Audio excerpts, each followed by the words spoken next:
Presented by Climate Power Education Fund. Does big oil care about our streets flooding or our home burning? Not according to an ExxonMobil top lobbyist. Did we aggressively fight against some of the science? Yes. We were looking out for our shareholders. They care about profits, not people. Learn more at polluters.exposed. I'm going on vacation soon. Are you? What are you doing this summer? I'm going to go up to Vermont. I'm going to just chill out in the woods for a little bit and then hopefully do a little swimming, fishing, and that's about it. You're going to put your Paul Bunyan shirt on, get out there, chop a few trees, attack a few termites. I prefer the brawny towel guy. New brawny paper towels, now stronger than ever. But yeah, pretty much. What are you doing? Well, I unlike you, I'm not a tick wrestler because I know that you are a tick wrestler, and it's quite a career that you've had in tick wrestling. Mm-hmm. We're going out of the country. We go to a place that we normally go every year, so we know the people. We rent a place, and we go with a bunch of different families, and it's a lot of fun. The kids have a blast. The parents have a blast. Watching the kids have a blast. Everybody gets slightly hammered. It's one of those great things that you do when you go on vacation. Travis, what are you doing this summer? I'm actually going to be renting a house with my wife, kids, and in-laws in Central Oregon later on in the summer. So, is that good or bad, Travis? Take your pick. We haven't seen them in over a year and a half, but everyone, all the adults are vaccinated. So it should be nice. I'm looking forward to it, but it'll be a lot of noise and people hugging and distraction. So I'm going to be tick wrestling. He's going to be kid wrestling. And it sounds like you are too, Adam. Oh, absolutely. But isn't it great to use the magic words hugging? We haven't done that in a long time. So it's wonderful that we're coming out of this mess. And although we still have to be a little bit careful and keep our eye on the variant bouncing ball, the truth is that I think we're all blessed that we are transitioning from what was a very, very dark time. Well, I thought the variant you were going to talk about was actually vacation scams. Oh, golly gee. I mean, vacation scams are just legion. Everything from, here is the best possible deal you're ever going to make from a third-party travel site, or you're approached by someone who's renting vacation homes, and this is your chance to get the deal of the century, but you got to lock it in right now. 100%. Or you go and you go to your house that you rented, and there's 5 more people in the driveway because they all rented it for the same time. So, well, in one sense, it gives you a community spirit, but in another sense, it's really, sort of disconcerting and gets a little crowded there, especially with people you didn't know and you had no idea that you were spending the next 2 weeks with. Well, but the scammer does pretty well. That's why it's very important that people really pay attention. And the first thing is, if something sounds too good to be true, it absolutely is. So be careful. Vet the people from whom you rent your home. Make sure the hotel you're going to is actually the hotel that you're going to. And that means call them. It means actually call them. Call them. Use reputable travel agents, hopefully with whom you've had prior good experiences. Also, read reviews before you do anything or go anywhere to make sure that that you're not sort of walking into vacation hell as opposed to a good time. I'm Adam Levin, and welcome to What the Hack, where you can come and, well, you can get your weekly cyber snack. I'm the former director of the New Jersey Division of Consumer Affairs, founder of Cyber Scout, and author of the book Swiped, How to Protect Yourself in a World Full of Scammers, Phishers, Identity Thieves, and Beau. I'm Beau Friedlander, and I resemble that comment. I love cyber anything. I love stories about scams and fraud. And I'm Travis Taylor, resident tech guy and occasional voice of God. But sometimes we rent these houses just from people we know, and that actually is a good segue for our guest today because it's a lot like buying something. And oftentimes when we're looking to buy something, whether it's a car, a bike, not usually a house, but those kind of smaller items, we might go on websites to do that. And they're fraught with scams and fraud. Oh, absolutely. And when you arrive at your vacation destination, you know, a lot of people have this vision that their hotel room is their castle, and it's not. It's more like a Swiss cheese. Make sure if you have valuables, you put it in the hotel safe as opposed to the safe in your room.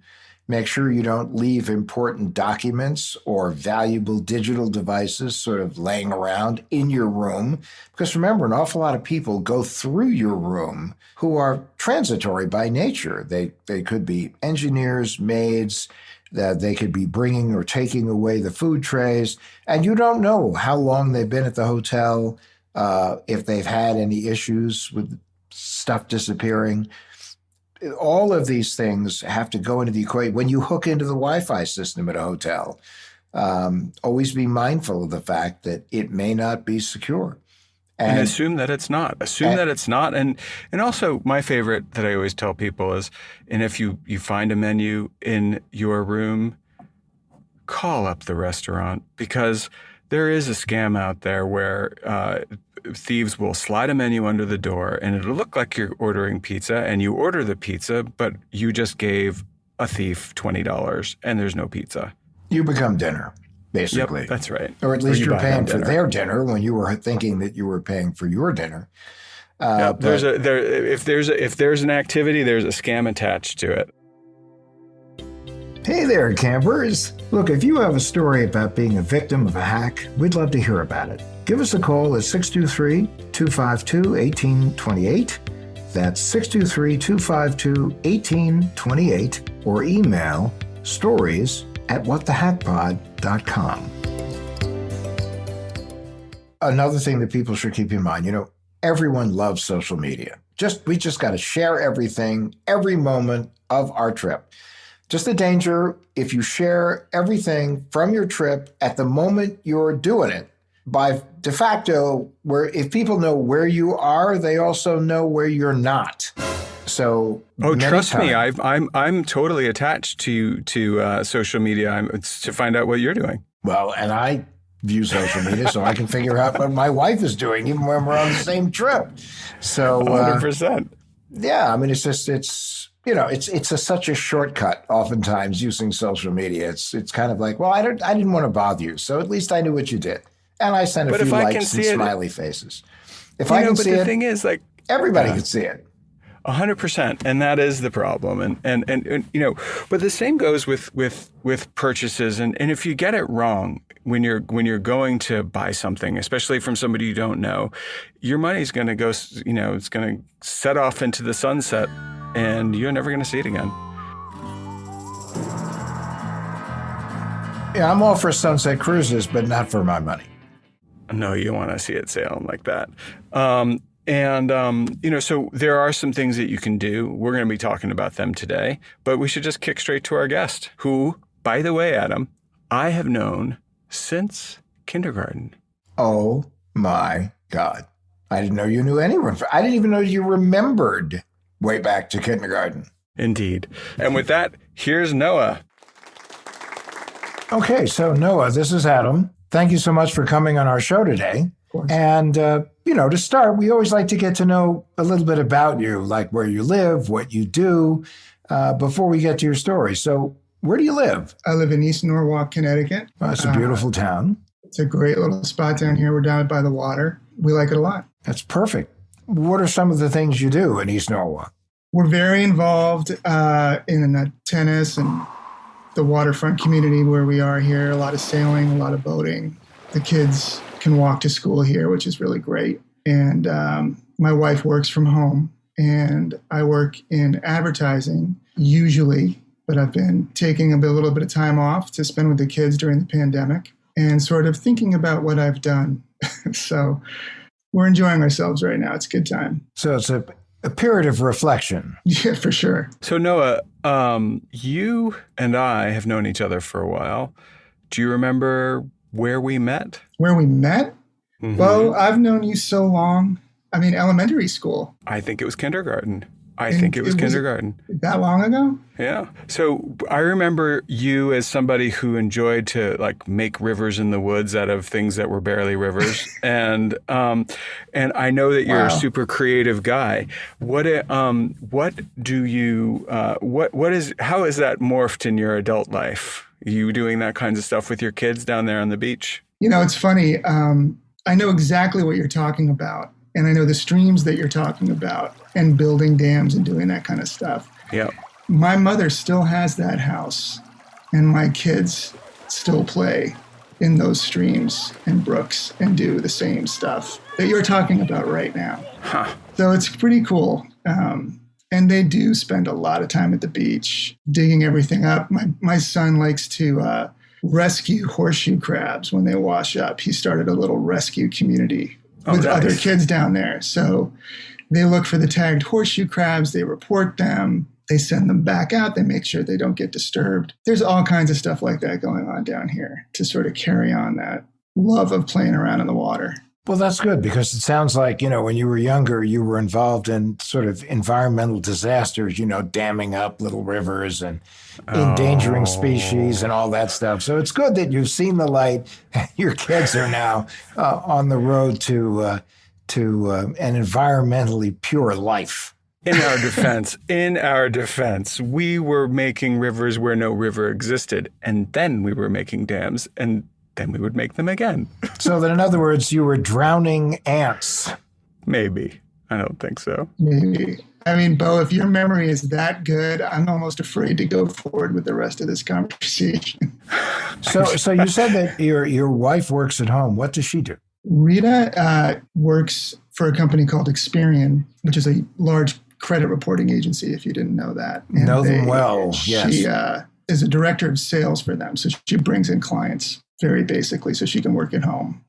Otherwise she would be traveling all the time. But since we're in this pandemic situation, she's home all the time now. So if Rita works for Experian, that means you have probably the whole family has a really good sense of cybersecurity and the scams that are out there and various kinds of online crime. I mean, Experian is one of the gatekeepers. They try to be when they're not leaking our data. No offense to Rita's company. No worries. Is that a fair assumption? I think so. I mean, Rita was the first one who looked at this thing, saw where this conversation about the boat was going. Well, what happened, Noah? I don't know where to begin. At the beginning. We belong to a club that has a marina. My son has an unbelievable love for the ocean and for boats. And my wife told him that if he got straight A's, we would get a boat. So he's been on high honors for the last, 9 months. And so now we have to get him a boat. And the window to do that is very tight because you have to get a slip and pay for the slip at the marina. And then you have to produce the boat and put it in. And if you don't have a boat, you have to give up the slip, and it gets very stressful. So coincidentally, this is like the worst time in history to buy a boat because there's a pandemic going on and everybody wants a boat. You can't get a new boat and you can't get a used boat of any kind. It's just a brutal market to do this. And since I've never really bought a boat before, I have gone into this feeling like, what could go wrong? I just want to get a boat. No big deal. So I went on to Craigslist, where I have had success buying other things. I'm sure you have too. Sure. And I actually found a boat. It was perfect. We went up to the boatyard, looked at the boat, made an offer, and set up a sea trial. And then I was looking at the boat a little closer, and it turns out that boat had some super duper fatal flaws, and it fell through. So I went back to Craigslist, and now the clock is really ticking, and I need to find a really good boat. And I'm not talking about like a huge boat. I'm talking like a 15, 17-foot little boat that my son and I can kind of putz around in. It's like a Boston whaler to go blue fishing or whatever. Exactly. Got it. So this, we would not say this was Noah's Ark then? No, nothing. Although we'd probably name it something like that because that's the kind of corny people we are.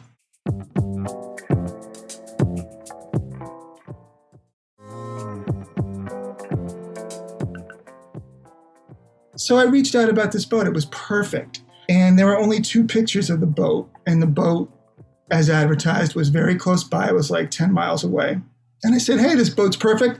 Super interested in buying this boat. can you send me a couple more pictures because I'd like to see it before I drive up there. But when you do that, let's set up some time. I'll come and check out the boat. And so this person got right back to me with a name. Her name was Ann White. And she attached like 15 pictures of this boat. It was great. The boat looked great. She sent me an email that said the boat is in great condition and there's nothing wrong with it. And my husband passed away, so we're not using the boat anymore. And I just want to get rid of it. If you're still interested, please, let me know. I just want it to be super easy. And I was like, that's great. I want it to be super easy. When can I come and see the boat? Because when you're buying a boat, number one, you go see the boat. Number two, you make an offer on the boat. And number three, you put the boat in the water and you do a sea trial. Like, this is a lot of money and there's a very established process.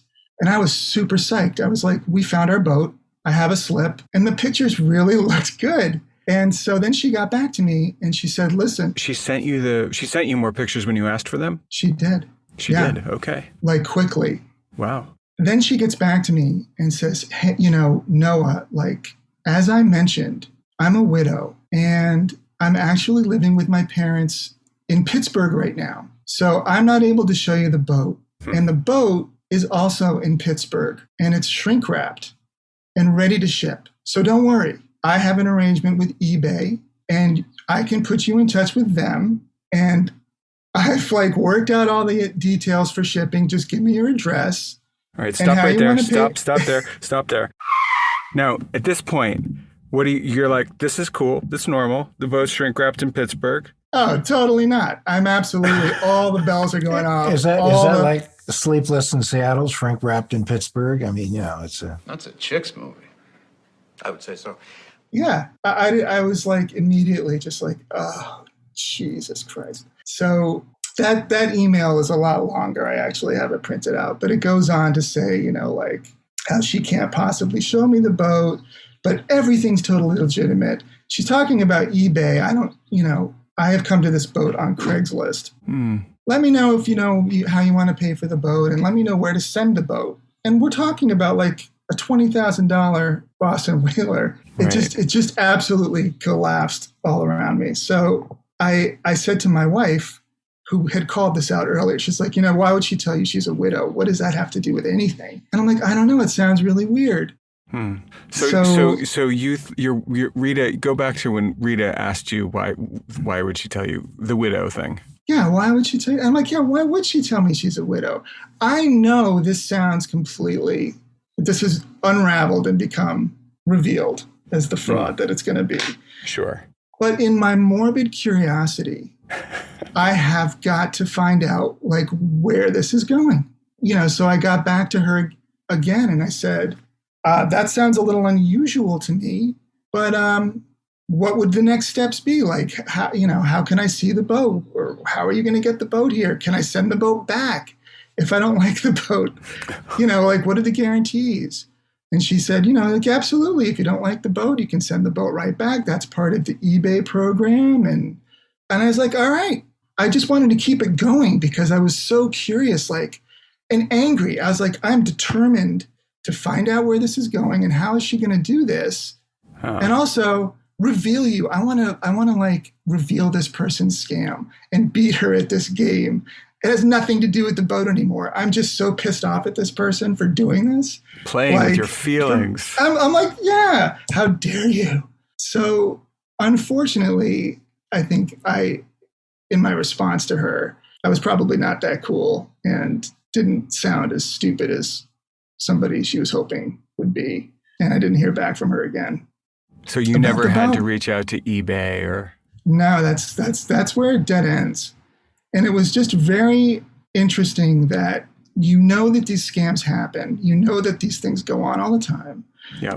But that there is such a response time to these scam artists when they see an opportunity. I never thought this would happen in this space, in the boat market space on Craigslist, where someone could see immediately, there's a window of 6 weeks where the boat market's really hot and it's impossible to find one. And then seize on that opportunity and hope that somebody would be so stupid as to fall for that and go through with it. And I would add also, we Googled the boat. We Googled Boston Whaler 17-foot boat for all the images we could find. And sure enough, this person simply cobbled together a bunch of images from Google that looked like this thing and made this beautiful ad. And I completely fell for it. Yeah, but you're the anti-unicorn of these scams because, I mean, Adam, like, how many people fall for that scam every day? Oh, every day. And the people who perpetrate these scams are people who they understand. It's shocking how well they understand, but whether it's a holiday, whether it's some disaster, whether it's something that would be meaningful to people.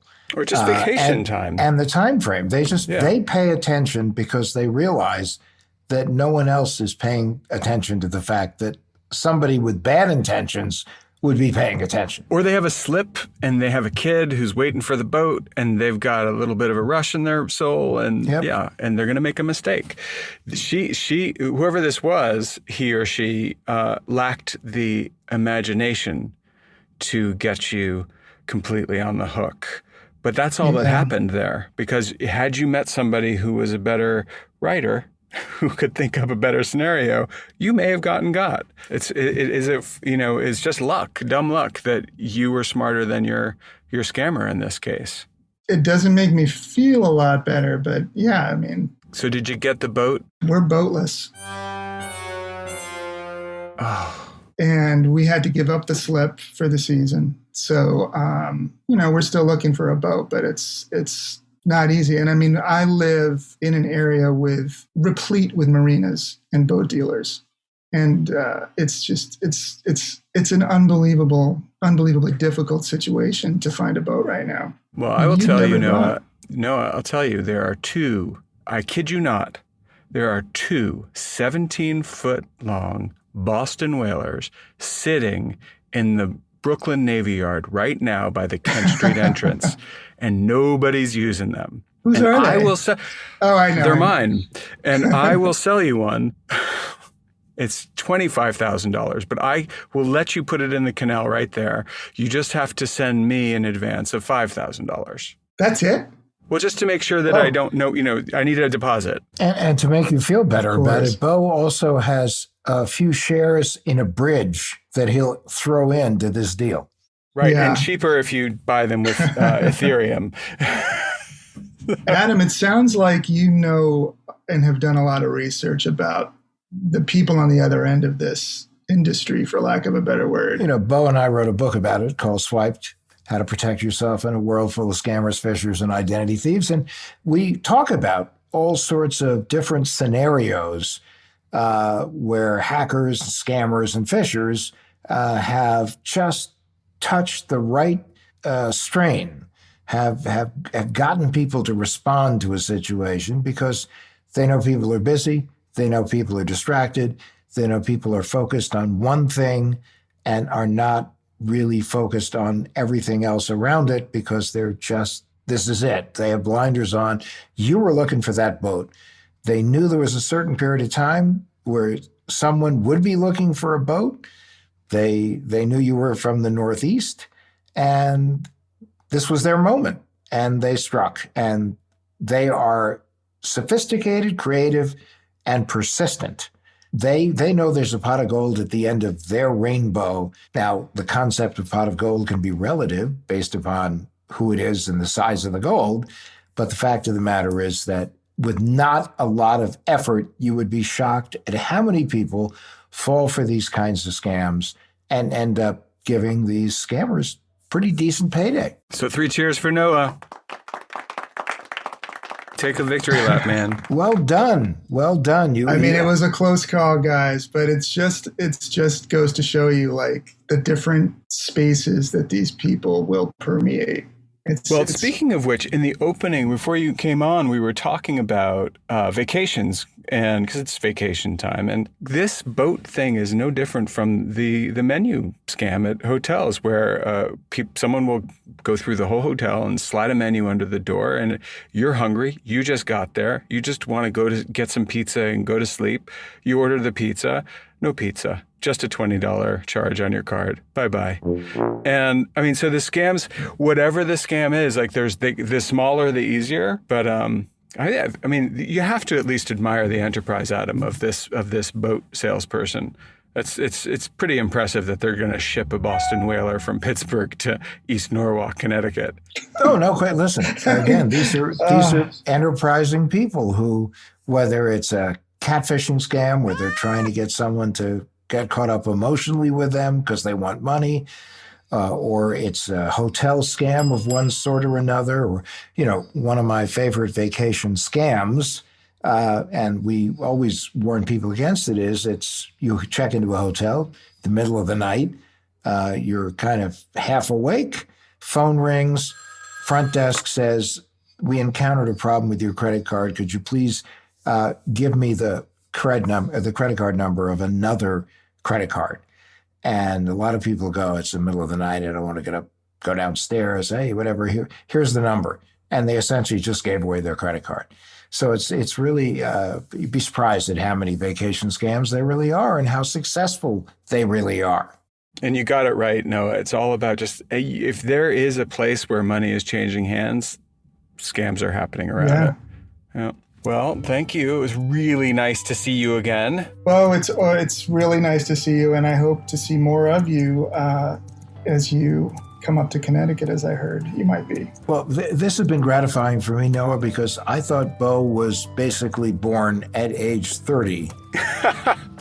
The fact that he has a childhood that we're dying to find out at some point later you can tell us all about. Thank you for enlightening us, and thank you for really staying sharp and avoiding what could have been a not inexpensive experience for you. And Noah, sure. I'll be sending you a check to not tell him about my childhood as soon as we get off this call. Gonna have to be a big check. It's wonderful to talk to you guys, and I think that the subject you're exploring is really a good one. Happy to join you. Thank you, Noah. All right, guys. Have a great weekend. Bye now. Bye. Thanks. Bye-bye. What the Hack is a Loudtree Media production in partnership with Larj Media. That's LARJ Media. You can find What the Hack wherever you get your podcasts. Be sure to follow us on social media and find additional information at adamlevin.com.